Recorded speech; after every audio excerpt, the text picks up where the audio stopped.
great sage Narad continued, My dear king, those two, the man and the woman, supporting one another through mutual understanding, entered that city and enjoyed life for 100 years.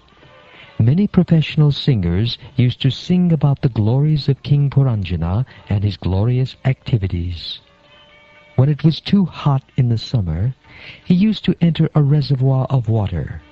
He would surround himself with many women and enjoy their company. Of the 9 gates in that city, 7 were on the surface and 2 were subterranean. A total of 9 doors were constructed, and these led to different places. All the gates were used by the city's governor. My dear king, of the 9 doors, 5 led toward the eastern side, 1 led toward the northern side, 1 led toward the southern side, and 2 led toward the western side. I shall try to give the names of these different doors. The 2 gates named Kadyota and Avirmukhi, or the eyes, were situated facing the eastern side, but they were constructed in one place. Through those 2 gates the king used to go to the city of Vibrajita, or Clarity, accompanied by a friend whose name was Yuman, or the sun. Similarly, in the east there were 2 sets of gates named Nalini and Nalini, or the 2 nostrils, and these were also constructed in one place. Through these gates the king, accompanied by a friend named Avaduta, or air, used to go to the city of Sorabha, or aroma. The 5th gate, situated on the eastern side, was named Mukhya, or the mouth, or the chief. Through this gate, accompanied by his friends named Rasagya and Vipana, or the tongue, he used to visit 2 places named Bahudana and Apana.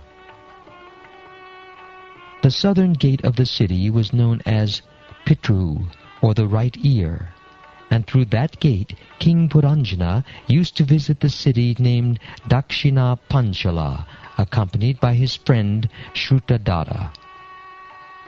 On the northern side was the gate named Devahu, or the left ear. Through that gate King Puranjana used to go with his friend Shrutadara to the place known as Uttara Panchala. On the western side was a gate named Asuri, or sex life.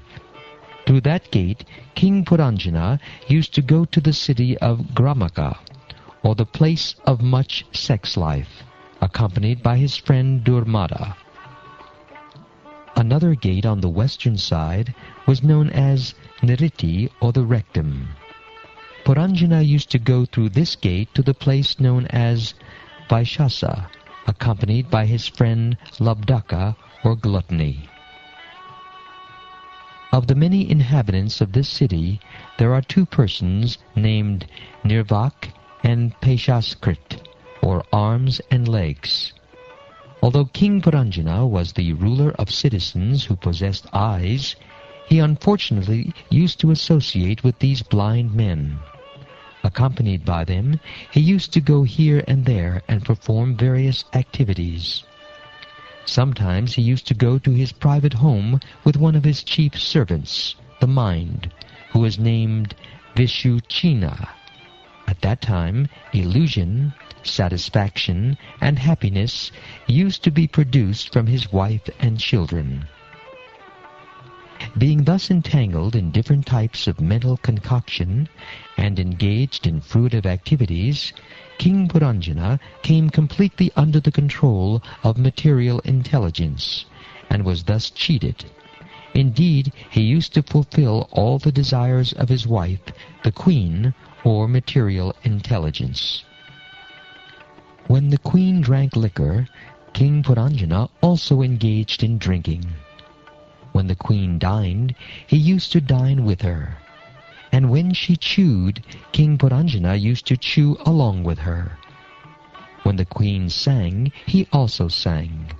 Similarly, when the queen cried, he also cried. And when the queen laughed, he also laughed. When the queen talked loosely, he also talked loosely. And when the queen walked, the king walked behind her. When the queen would stand still, the king would also stand still. And when the queen would lie down in bed, he would also follow and lie down with her. When the queen sat, he would also sit. And when the queen heard something, he would follow her to hear the same thing. When the queen saw something, the king would also look at it.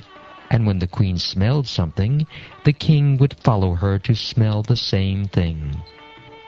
When the queen touched something, the king would also touch it. And when the dear queen was lamenting, the poor king also had to follow her in lamentation. In the same way, when the queen felt enjoyment, he also enjoyed. And when the queen was satisfied, the king also felt satisfaction. In this way, King Puranjana was captivated by his nice wife and was thus cheated. Indeed, he became cheated in his whole existence in the material world. Even against that poor foolish king's desire, he remained under the control of his wife, just like a pet animal that dances according to the order of its master.